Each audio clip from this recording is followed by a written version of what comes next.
Hello everyone, I'm Bo from Brutal Commentary, and today I'm going to be breaking down our featured fight for UFC 320.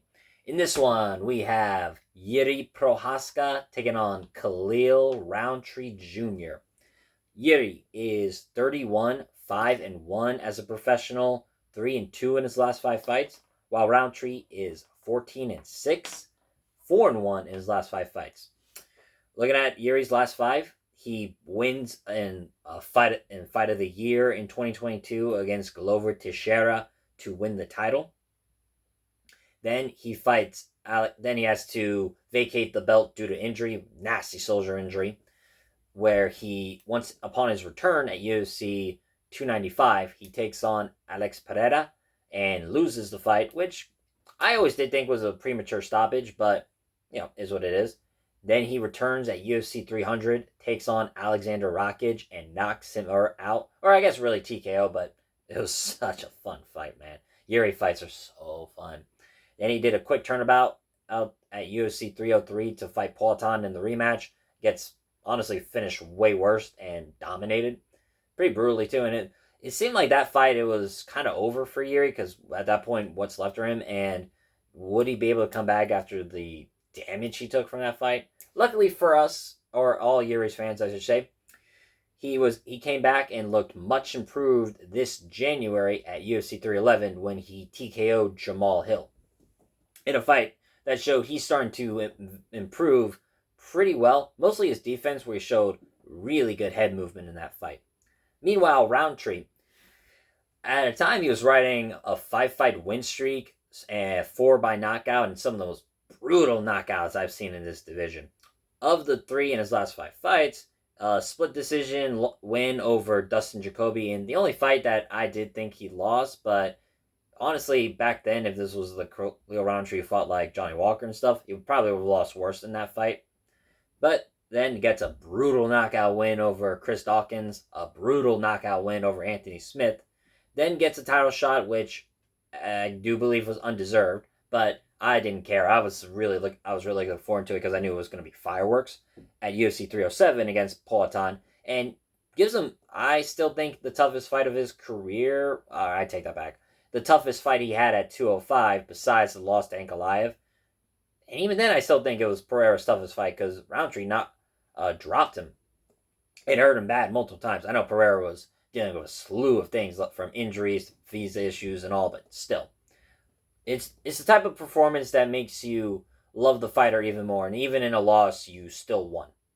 And then he came back at June of this year and defeated Jamal Hill. And I would say his best performance to date, honestly. He really didn't have to do much, and the output was somewhat low, but he put on a Muay Thai clinic against Hill, battering him with leg kicks, battering him with body kicks, literally standing hammer fist, and dropped him like 4 times throughout the fight.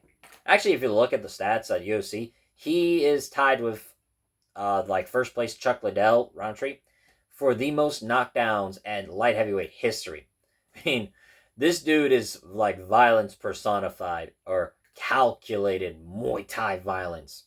I mean, watch this fight with Eric Anders, where he dropped him like 4 times in a fucking round. It was so brutal to watch. Now, just looking at the fight overall, it's very simple. Fight of the night.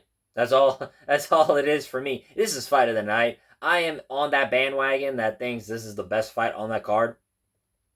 And quite possibly fight of the year. Now, of course, you can say it about most fights and think, oh man, this could be fight of the year. And it turns out to be a dud. I have such a hard time seeing this as a dud. Now, granted, I thought Jamal Hill and Khalil Rountree would be pretty violent in of itself. It wasn't to the extent I thought it would be, but that ain't going to happen when it's a Yuri fight. So, looking at their overall skill sets, Yuri is just such an unconventional fighter. He breaks the rules of MMA more times than not. Almost as much as Merab, which I'll talk about in my next video. From his hands down style down to the waist, just these odd movements, gripping his hands at random moments, blocking your fists with his face. It shouldn't work. He should be knocked out more times than not. But he just finds a way to win every time. Part of that dude's three aspects. One, his power. He's got crushing power. Most light heavyweights do, but there are a select few with Yuri's type of power. And then you think like Peloton eclipses that. But again, I'm saving that for another video. My point being is Yuri's got fantastic power in all 8 limbs, from that spinning back elbow knockout of Dominic Reyes to the 1-2 knockout of Volkan Oezdemir. It's just such a fun and unorthodox style that it seems like when he throws a very standard technique like a simple jab cross, it hurts his opponents the most because they aren't expecting it. Second thing, he's got great movement. He has fantastic linear movement and can go side to side, back and forth. Even with the hands down, it kind of helps with the movement more or less. And his eyes. That's the biggest thing with these types of styles. You need really good vision in order to see your opponent's movements and just prepare to evade, block, whatever. He's got very good eyes. Now, of course, you would want him to have some proper defense, as while this reckless and chaotic style is super fun to watch, it leaves him open to get hit so many times. Thank God he's got a really good chin on him.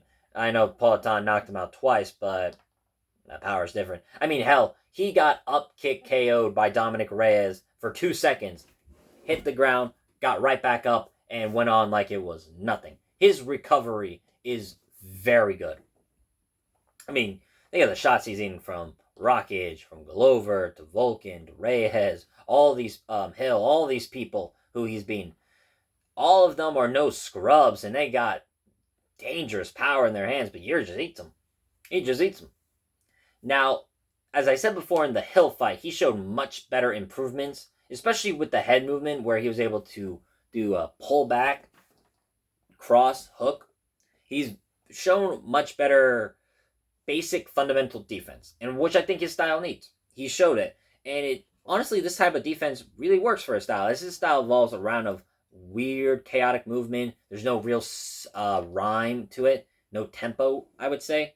Just kind of just throws out there, from lifting his leg up randomly to just, like I said, just grabbing the hand and just leaning forward with your head.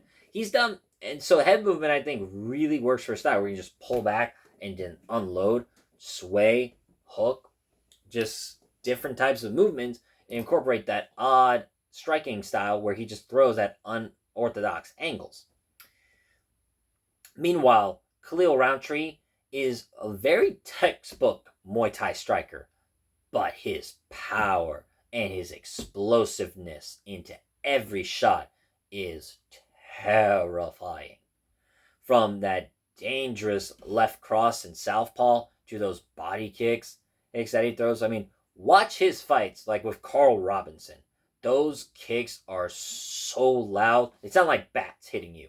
Now, it also helps that this was in the Apex when you hear this, but still, his kicks just have such power to them. And he's great at chopping leg kicks. Especially when he fights fighters who are also southpaw like him. He can just launch that inside leg kick constantly. He's very good at that. And even in orthodox, he's very good at kicking or chopping the tree, as you would call it. What I think I love more about his leg kicks is, while the calf kick is very good and is a revolutionary thing, as Joe Rogan keeps telling us, I say his kicks to the thigh and the quad are just as good. Like, it doesn't really matter where he's kicking in the leg. It fucking hurts. He has such good power into them. And he's got great oblique kicks. You saw it with Mudeska Zukauskas where it looked like he blew his knee out with that stomp. And I would say, besides the vicious Muay Thai, he's shown an evolution in his psychology. There was a time where he would wilt under adversity, like against Walker, Marcin Prachnio, where he just looked lost. And then at times he would show flashes of brilliance and that potential that he seemingly had, like against Gohan Saki, against Chris Dawkins, Paul Craig. He was a very hot and cold fighter, but there was something, I don't know when, but there was a shift in his mentality where it's like, he will bend, but he's not going to break. You saw it clearly with the Alex Pereira fight where as the fight turned to the tides of Poatan, Khalil kept fighting. He kept trying to swing back. He did everything possible to keep fighting. It's just he couldn't take any more punishment. The soul wanted to continue, but the flesh did not. I believe is how the saying went. Now, how these two square up, boy, I can only imagine the violence that's really going to ensue. The best way I can break it down is this. Let's say each fighter has like a book, right? It kind of goes over their weaknesses, their strengths, just kind of how it is. If Khalil Rountree style was a book, it'd be basic Muay Thai, effective, simple Muay Thai, strong leg kicks, strong body kicks, good single power shots, good combination, like that uppercut, right hook he hit on Anthony Smith. Meanwhile, you look at Jiri, and he kind of just threw the book out the window. It's just no rhyme and reason to his style. He just throws what he believes is going to hit. And even then, sometimes he throws certain strikes to just put him out there for activity. He doesn't really need to commit to them. It's when he finds the opening is when he really commits. Big thing about this, though, is I feel it's going to be the leg kicks. Jiri doesn't check leg kicks, which is another big detriment to his style. You saw it in the Rakic fight and the Pereira fights, that they were chopping at his calf, and you could see his movements his movements started to become very limited. He started to really struggle. It's just with Rakic, he didn't respect the power coming his way, so he was eventually able to bowl those through. I don't know how well that's going to work with Rountree, as Rountree's kicks are pretty devastating. You saw Hill kind of hobbling and having to switch stances. Same with like I said, Modestus Bukauskas, like stomp that knee into oblivion. Same with Eric Anders. And one of I'd say Khalil's best attributes is when he fights a fellow southpaw, because Jiri loves to switch stances often, and he does it a lot. But whenever Rountree's fighting a southpaw, I've noticed if they throw a leg kick with no setup, he's very good at intercepting with a overhand left or a left cross, and just kind of just punishing them for a lazy setup. That's something I can definitely see happening in this fight, and I can see his leg kicks being very effective. It's just hard to pick against Jiri Prochazka, against an opponent who isn't Pereira. Biggest reason is just the wildness. His whole career is kind of like an X factor, because he does so many things that seem fundamentally wrong, like, keep your hands up, keep your chin down, and stuff like that. But it works for him because of the physical gifts he's been blessed with. The vision, the reflexes, the improved head movement, which is something he added to his game, the power he has. It's just all one big X factor that's just so hard to determine. Because you think of, like, the Rakic fight. Rakic should win. He's a technically superior fighter. But the wildness of Prochazka pushes through. Or Glover. Like, his technically accurate jiu-jitsu, his positional dominance is so good. It's meat and potatoes jiu-jitsu, but such at a high level that most people can't beat him once they get taken down by Glover. What's Jiri do? He gets taken down, he fights through it, he's able to scramble up, and he gets the freaking submission. Nothing about Jiri really makes sense, but that in a weird way, it makes sense. You can't really dissect his style properly. You can't really think, oh, okay, well, this guy like Rountree is a technically superior fighter on the feet. He's got the leg kicks. He's got the devastating Muay Thai from southpaw. He's got the explosiveness. He should win on the feet. Not really. Because with Jiri, you never know what's going to happen. And it's just the wildness factor, the unpredictability that makes him so good. Now, looking at these odds, minus 180 for Prochazka, plus 150 for Rountree, I would disagree. I actually strongly disagree. I think this is more of a pick'em, just because both guys can hurt each other in so many different ways on the feet. And both guys, while have strong chins, they are susceptible to being hurt very badly. And once either of these two hurt their opponent, they smell blood in the water, they can go after it. I would say Jiri is much better at doing that than Rountree, as I've seen Rountree kind of lay off opponent. Well, lay off isn't the right word, but kind of back down and just let his opponents recover. That is something that I think will benefit Jiri. Boy, I wish this was 5 rounds, because I feel like this would be easier to predict. Because Roundtree's only other big weakness is he does gas. I think it's because he's just so tense and keeps that tight guard that keeping such a tight guard and like constantly, I want to say, tightening up your muscles, it does drain you little by little. Now, maybe it's not as big as, say, throwing a bunch of strikes, but you combine the tension in your muscles with the constant motion, with the strikes you're throwing, it does tend to weigh the gas tank. But with this being 3 rounds, that cardio issue is not really going to be a problem in this fight. God, it's so tough to dick. But I'm going to go with Jiri Prochazka, and I'm going to go with a knockout. I can't look past the wildness, just that unpredictability Jiri brings to a fight. I think that's really going to help him in this fight against another fighter where the technical aspects go to him, but boy, you really can't predict the wildness of that madman in the chess samurai that is Jiri Prochazka. And that's the biggest reason I think he's going to get the win. I see him going to be able to find some of the openings in Khalil's style. And like I said, with similar to the Rakic fight, where he throws some unorthodox strikes, but then when he throws something very simple, like I said, jab cross, or hell, even like a hook cross, something very simple and very fundamentally sound, I think that's when he's going to catch Rountree. So, once again, I'm going to say it, Jiri Prochazka by a knockout. But with that being said, that's been my prediction for this video. If you like the video, comment and subscribe. I like hearing your opinions.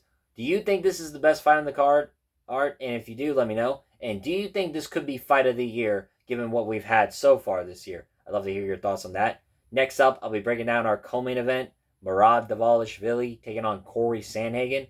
But until then, I have been Bo from Brutal Commentary. I thank you all for listening. Take care.